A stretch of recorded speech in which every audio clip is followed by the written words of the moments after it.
Surtout qu'on a quand même des pointures ce soir. Et en matière de pointure, tiens, encore une, puisque 18 pointures de qualité.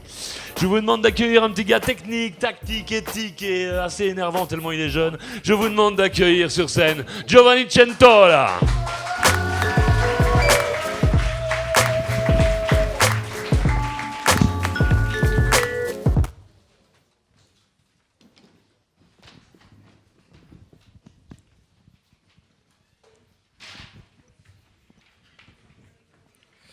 Alors que mes pas foulent le carrefour du boulevard Voltaire, je guette le souffle que des cartouches redoutables volèrent. Sensuelles et muettes, les ruelles se dénudent dans la brume, sanctuaire funèbre, mes prunelles scrutent les encablures.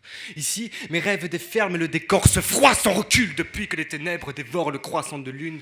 L'imperturbable froidure de la nuit me givre les lèvres et au-delà de chaque toiture, les âmes libres s'élèvent. J'éveille la vie des rues, met-elle les mains d'un tolard, la noirceur de ma ville rappelle celle des pages d'un polar.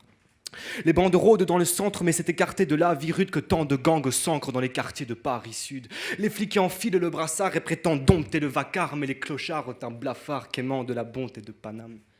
Mais béni par le ben que la vie mondaine m'octroie, je m'attable au bar rue de la Fontaine-au-Roi. Nerveuse, la serveuse se détache de toutes ses tables, de sa chevelure une fine boucle s'évade, j'évase. Mes pensées fécondes, mais les démons me gangrènent, éclairés, vantés par les rayons des néons de l'enseigne. La jeune femme griffonne ma commande sur son calepin, mes sens frissonnent à l'odeur flottante de son parfum.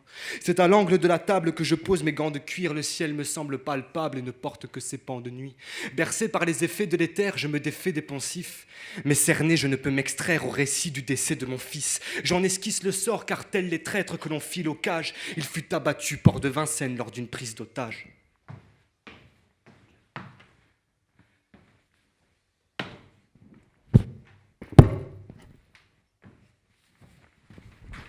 Recule, recule, je te fore le crâne au moindre geste, fils de pute d'une prise de vue. L'homme sèche ses larmes et l'arme qui le vise le but. Une femme se sauve, mais les coups qui s'abattent la touchent. L'homme l'attrape et lui matraque la bouche. Effaré, la clientèle tremble et se penche par terre. Si l'un de vous tente de s'échapper, je lui tranche la tête. La brute tord le bras de mon garçon et lui brutalise la cuisse. Putain, tu vas fermer ta gueule, sinon je te lapide, sale juif. D'instinct, le forcené durcit le ton sur l'un des patrons. Quant à mon fiston, il distingue le fusil posé sur l'un des cartons. M'alerté par le maniement de l'arme, tel un complice, Koulibaly se dresse et verse une balle dans la tête de mon fils. Ensuite, le tueur vise un homme dont les murmures refusent, le saisit par la nuque et lui brise la denture sur le mur.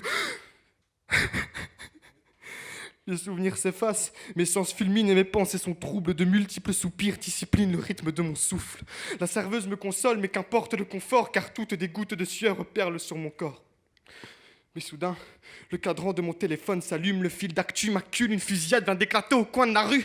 Une blessure vive me malmène, la tristesse s'empare de ma chair, mais avant que les entailles de mes entrailles ne m'achèvent, la portière d'une voiture se disloque et n'offre à ma vue que la vision d'un homme tout de noir vêtu.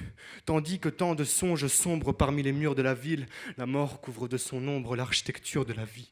Et en ce vendredi 13 novembre 2015, l'individu s'approche et ses yeux troublent mes vœux, mais de sa kalachnikov, l'homme ouvre le feu.